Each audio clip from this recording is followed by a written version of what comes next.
완전히 무너뜨리는 행위가 되기도 합니다. 음주운전에 대한 처벌이 엄중하지 않기 때문이다라고 볼 수 있습니다. 재범 가능성이 높은 음주운전 특성상 초범이라 할지라도 처벌을 강화하고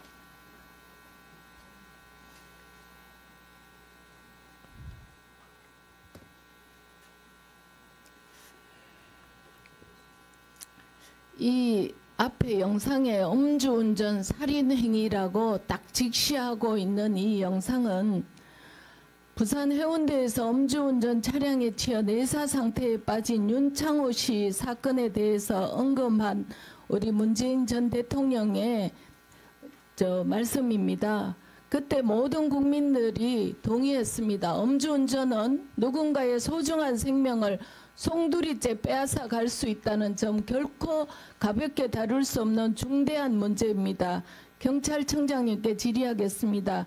지난 10월 5일 새벽 2시경 문재인 전 대통령 딸 문다혜 씨가 이태원 해밀턴 호텔 앞에서 음주 상태로 택시와 부딪히는 사고를 냈고 사고를 당한 택시 기사가 문다혜 씨를 음주운전으로 경찰에 신고하면서 적발되었다는데 맞습니까? 네, 맞습니다. 언론 보도에 따르면 문다혜 씨는 지인과 함께 3차례나 자리를 옮기며 7시간 동안 술을 마셨고 사건 당시 혈중 알코올 수치가 면허 취소 수준을 넘은 것으로 알려졌습니다. 얼마였습니까?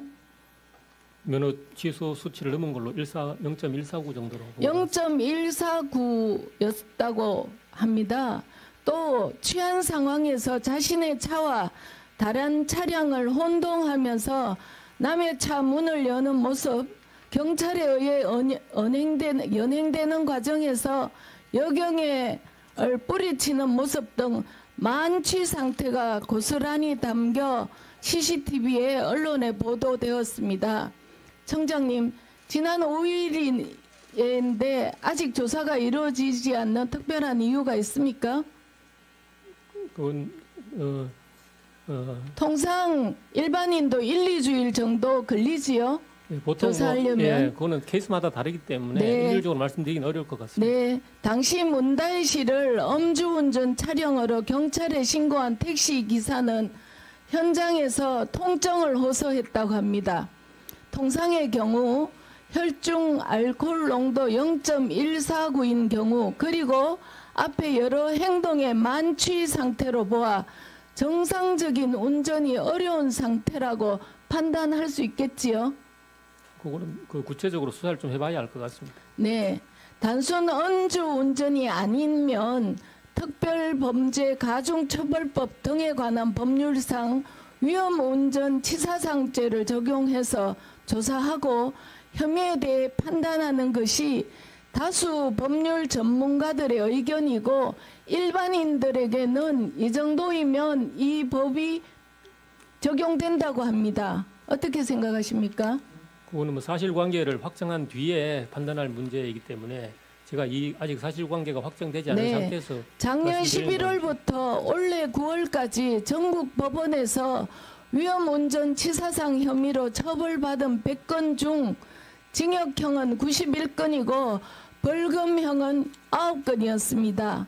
우리 문다혜 씨와 같은 이런 혐의가 있었던 똑같은 상황도 지금처럼 위험운전치사상죄에 적용됐다는 것을 말씀드립니다. 국민들께서는 이번 문다혜 씨 음주운전 사건을 매우 엄정하게 보고 계십니다. 청장님, 이번 사건을 한 점 의혹 없이 공정하고 철저하게 수사해서 경찰이 국민적 공분을 사는 일이 없도록 해주시기 바랍니다.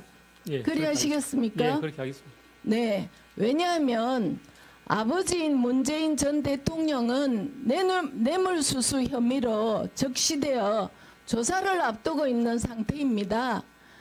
이와 관련해서 문다혜 씨도 전주지검 참고인 조사 일정 조율 중인 시기입니다.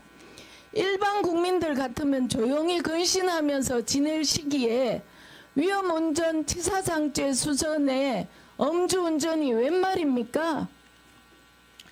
이러한 문다혜 씨의 만취 음주운전 범죄 행위가 국민들께 공분을 사고 있는데 민주당은 입을 다물고 있습니다. 한 말씀 하셔야 되는 거 아닙니까?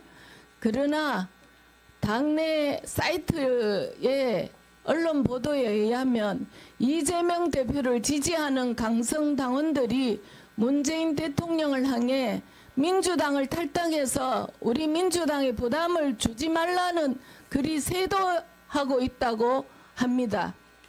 잊으셨습니까? 이재명 대표도 언론에 난 내용입니다.